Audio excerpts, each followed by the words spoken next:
we're in the final act of America's third oligarchic backlash.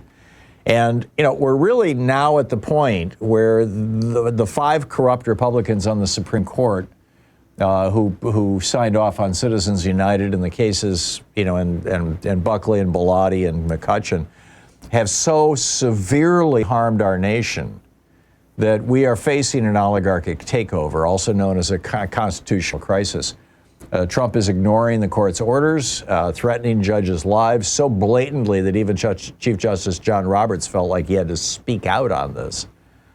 And the history of America really is the history of, this forward progress, progressive movements that are then stopped by right-wing reactionary counter movements that then lead to crises and disasters that then get resolved, and we have another period of progressive forward movement. Now, I'm dividing these into kind of 80-year blocks. We've talked before about Strauss and Howe and the fourth turning and all that. Although, it's a really imperfect division. I mean, if you look at the first couple decades of the 20th century, you see that we had a progressive era before the 1920s and we had a progressive era after the 1920s, for example. But we started with this very progressive idea of people can govern themselves. And this is a radical idea in the 1770s. It came out of the Enlightenment. It was, maybe we can do what the Greeks did, only it won't be destroyed after 200 or 300 years. And, this is a very idealistic experiment. And then, of course, down in the South, the backlash to democracy itself, not just to ending slavery, but the backlash to democracy itself reached a peak, with the Civil War, with the South's attack on the rest of the country. Abraham Lincoln beat that back, and then he actually did a whole series of very progressive actions: the 13th Amendment, the Homestead Act, the National Banking Act, the Pacific Railway Act, the creation of the Department of Agriculture. I think one of the most important was the Morrill Land Grant Act, Land Grant Colleges Act, where hundreds of thousands of acres of federal land was given to the states to create universities, and they could use the land to pay for the tuition of the people going to the university. I very briefly went to Michigan State University, and they had the whole giant agricultural area where they were doing projects for which they would charge, pesticide companies and seed companies and things like that. And that helped, endow the college. And at one time, that helped the college provide free education. I mean, that was the whole point. This was Lincoln's idea. Over 50 of these land-grant colleges were created around the United States, including MSU. But then we got the backlash to Lincoln's reforms. That started with the election of 1886, which ended Reconstruction, and then 1876, excuse me, and then Grover Cleveland, President of the United States, in his State of the Union address in 1887, he said, and I quote, "As we view the achievements of aggregated capital, we discover the existence of trust, combinations, and monopolies, while the citizen is struggling far in the rear or is trampled to death beneath an iron heel. Corporations, which should be the carefully restrained creatures of the law and servants of the people, are fast becoming the people's masters." That was 1887, right? Grover Cleveland, the only Democratic president in that time period, from the end of the Civil War to really until Woodrow Wilson, I believe. Grover Cleveland made that statement in his State of the Union address, and the response to that, I mean, he identified what was going on, and everybody in America got it. The Industrial Revolution had been accompanied by the rise of all these oligarchs, the John D. Rockefellers and the DuPonts and the Mellons and et cetera, et cetera. And the response to that was the Sherman Antitrust Act of 1891 and the Tillman Act of 1907.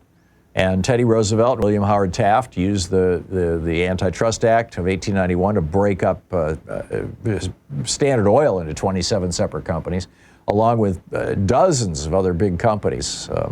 They were very good at it. And the Tillman Act of 1907 made it a federal felony for any corporation to give any money to any candidate for political office that was a federal political office. It was a federal law.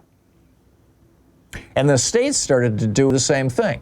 This is an old Wisconsin state law from 1905 that got overturned by Republicans on the Supreme Court.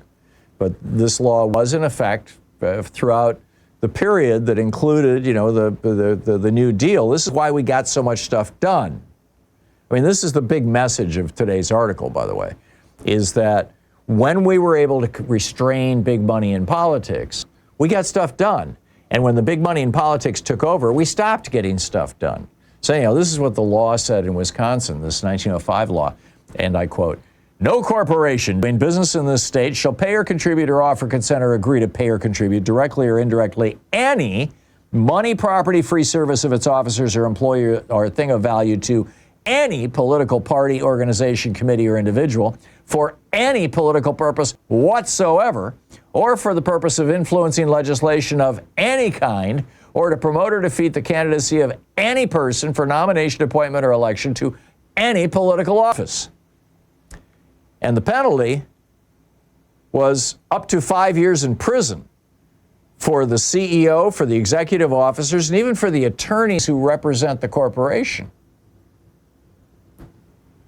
Now, that was a pretty big deal. This is one of the reasons why corporations backed off and why why Franklin Roosevelt was able to get unemployment insurance passed and the right to unionize passed and Social Security passed and the minimum wage passed, because the corporations were in a box. They could not participate in politics or their CEOs would go to jail. And thus we got the New Deal. And then the same thing with the Nixon reform, the post-Nixon reforms after the Nixon scandals.